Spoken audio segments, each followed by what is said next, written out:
You ever take a breath and just say thank you? Like, who owes that to you? What have you gone through that you have made it through? What have you seen around you where people have not survived?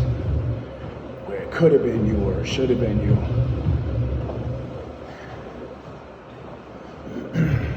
So, I'm in the mall yesterday, eating, had a little something, and I'm looking at these young kids, and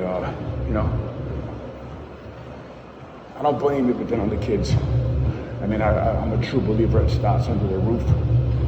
Not every kid that gets a spanking like me turns out right. I'm proven. I'm a testimony to that. You know, I had some times in my life where I didn't take the best direction, but I also got an ass whipping. Got my butt whooped, whatever you want to call it. And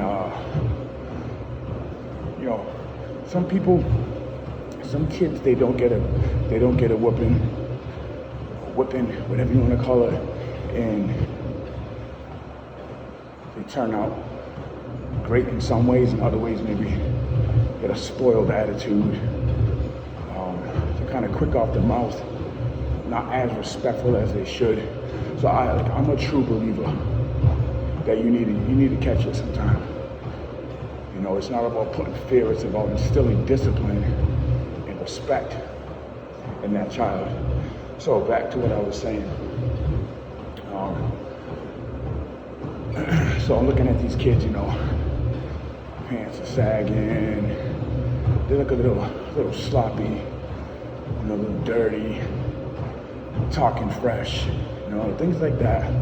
And a lot of it I was just kind of reflecting on me, in my where I was at in that day and time in my life. And a lot of things I learned, a lot of things I didn't.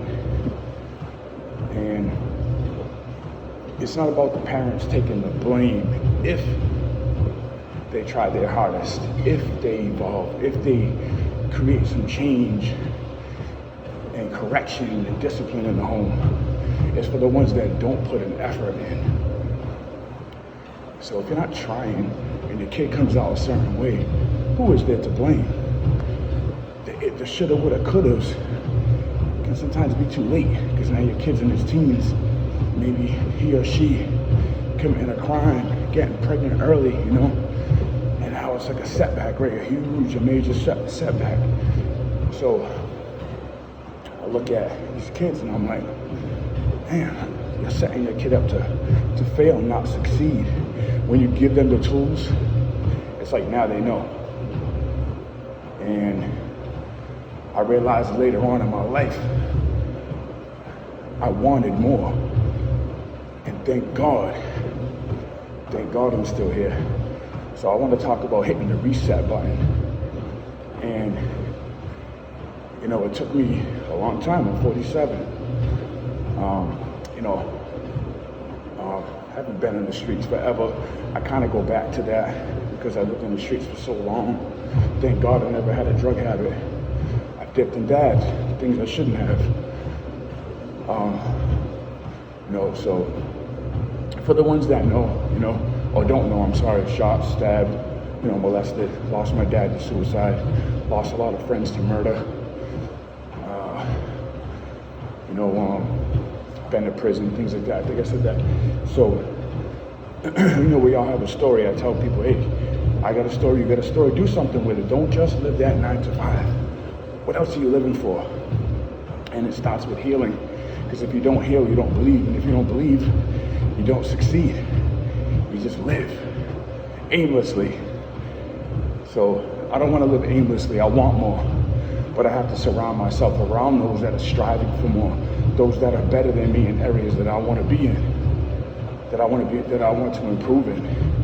I don't surround myself around the negative, somebody that doesn't want to grow.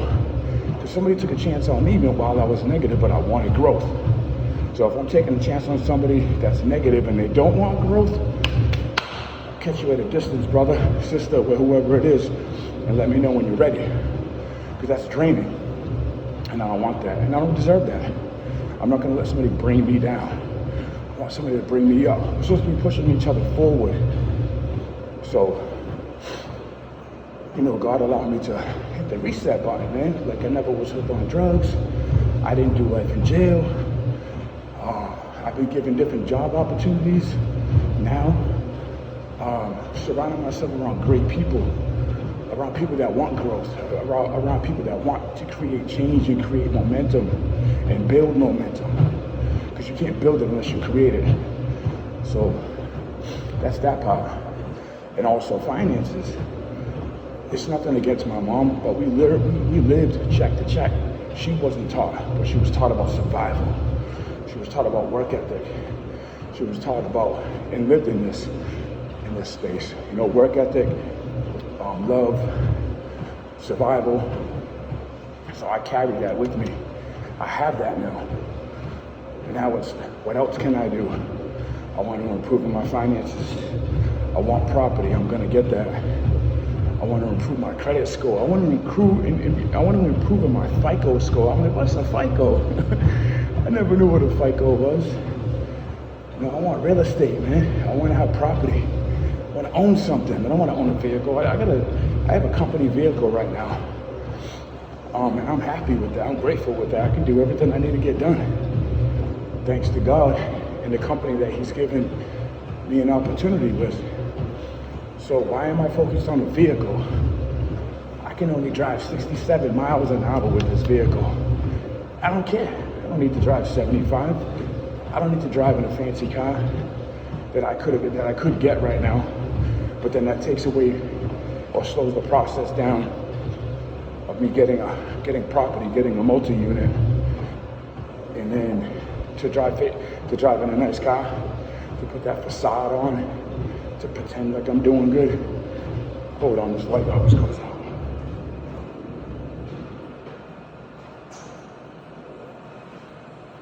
So,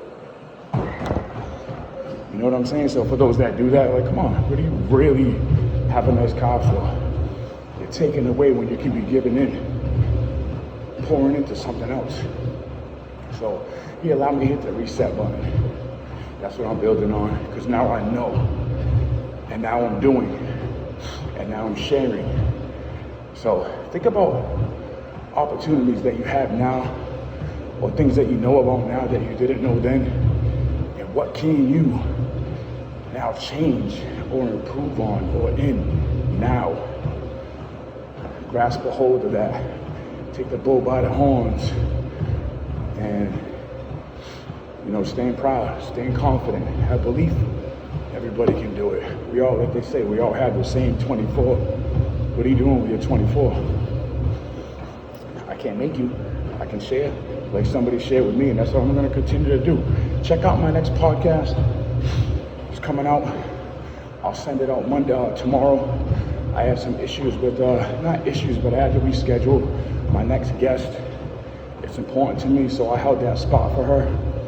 We're going to record it tonight, and I'll let it out in the morning. Hope you all have a blessed day. Salute you all that are trying to put your best foot forward. Any way that I can help, please let me know. Please.